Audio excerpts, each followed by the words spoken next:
자, 그러면 회복적 생활교육의 이해, 실질적으로 이제 학생들에게 어떤 프로그램을 통해서 생활교육의 실천을 학생들에게 투영을 할 것인가, 이런 부분에 대해서 이제 살펴보도록 하겠습니다. 크게 5개 정도로 이야기할 수 있는데, 제일 먼저 이야기할 수 있는 것은 공감적인 의사소통의 프로그램으로는 비폭력 대화가 있습니다. 비폭력 대화에 대해서는 뒤에서 다시 또 설명하겠습니다. 관찰, 느낌, 욕구라기보다는 요구가 더 낫겠죠. 부탁으로 의식하고 말하는 겁니다. 그 다음에 이제 공동체를 평화적으로 갈등을 해결하기 위해서는 회복적 서클이 있습니다. 이 서클 쓸 때는 서클로 써야 됩니다.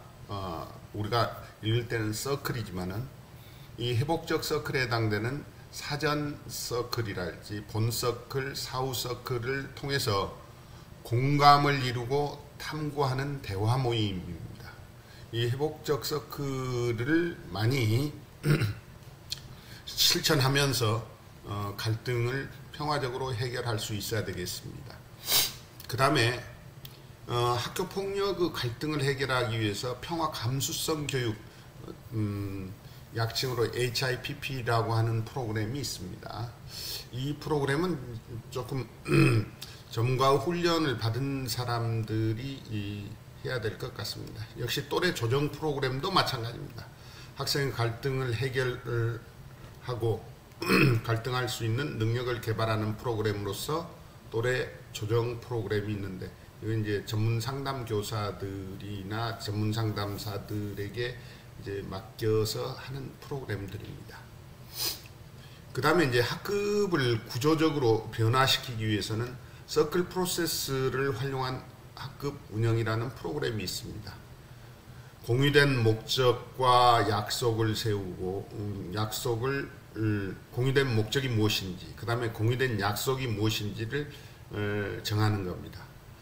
그리고 나서 정기적인 학급 회의를 개최하고, 또 체크인, 체크아웃 서클을 운영하고, 이런 것들이 서클 프로세스를 활용한 학급 운영 프로그램입니다.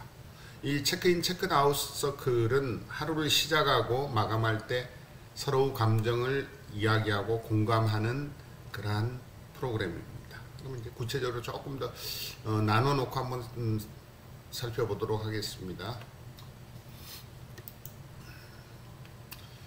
평화로운 교실을 위한 프로그램, 그게 방금 조금 전에 했던 체크인, 체크아웃 서클.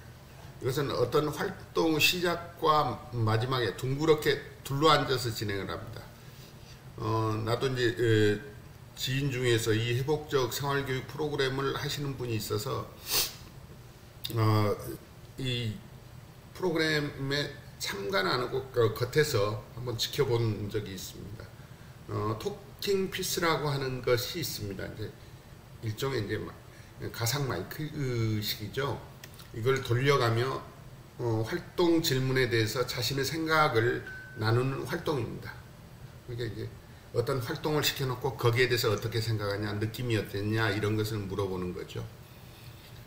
그 다음 학생들의 생각을 재확인하고 공감해주며 활동을 마무리하는 겁니다. 그런데 내가 그 작년에 그 토킹, 체크인, 체크아웃 서클 프로그램을 하는데 봤더니만 구성원들이 많아버리면 상당히 그 집중력이 떨어집니다.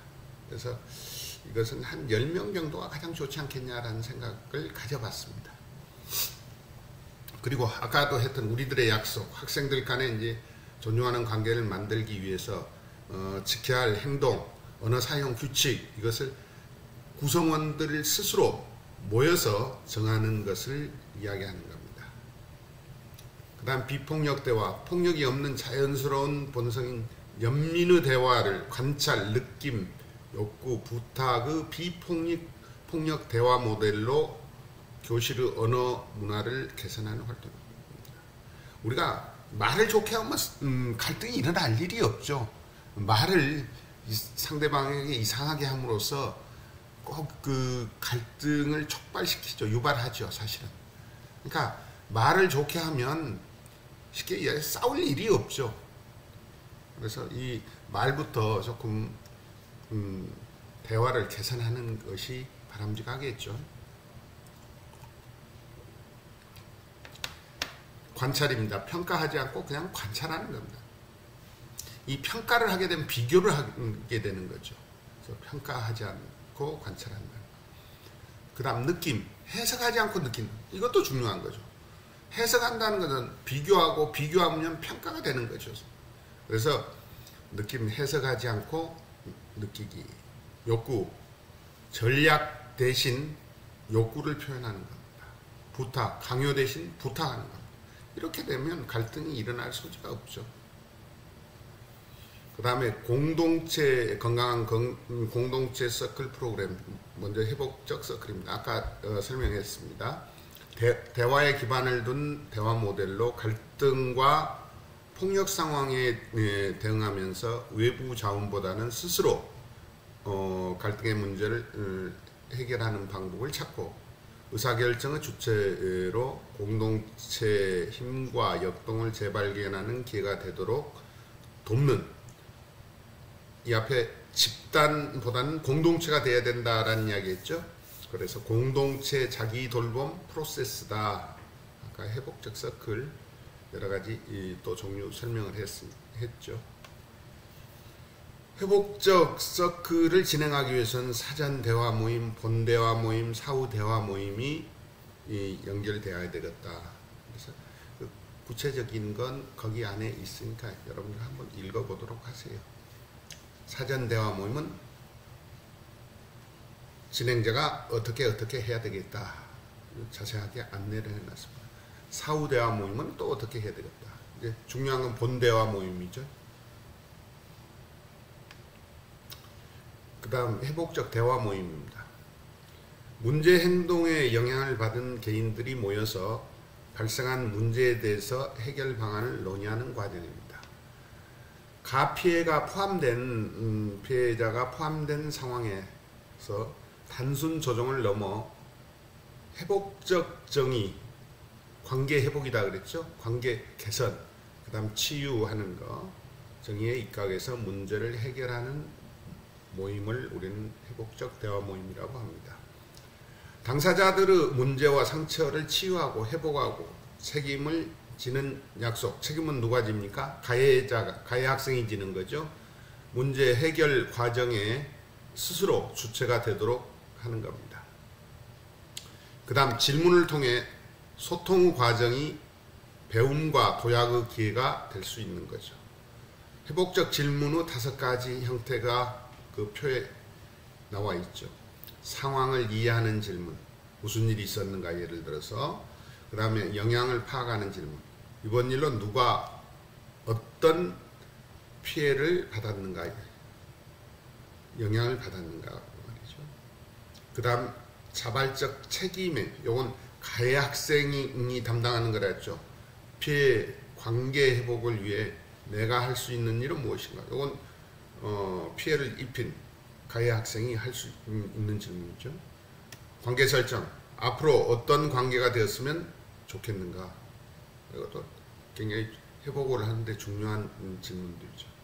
그 다음 성장의 기회가 되는 질문, 이번 경험을 통해 무엇을 배우고 느꼈는가.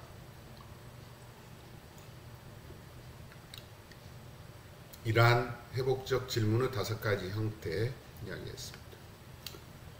그 다음에 이제 마지막으로 문제 해결 서클입니다. 이거 역시 공동체가 평화를 유지하기 위한 접근 방법으로서 문제 해결을 시도하고 최선의 방법을 선택해서 수정하며 참여자들의 실천 의지를 촉진하는 프로그램입니다.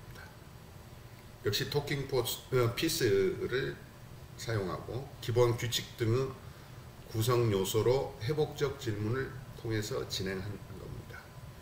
개인에서 공동체 문제까지 다양하게 접근하며 문제 해결 과정을 통해서 배울 수 있다는 특징을 지닌 프로그램입니다. 자발적 책임의기에 적극적 경청, 안전한 공간에서 공정하게 진행하며 변화를 배우는 그러한 프로그램이다 라고 이야기할 수 있겠습니다. 이 문제 해결 서클의 진행 절차를 보면은 첫 번째 문제 행동이나 사건에 대해 서클을 열어 해결하고 싶은지 동의를 구하는 겁니다. 피해자에게 피해 학생한테 동의를 구하는 거죠. 서클로 해결하고 싶은 점을 듣고 서클 규칙과 방법, 이렇게 이제 두 번째는 규칙과 방법을 정하는 거죠.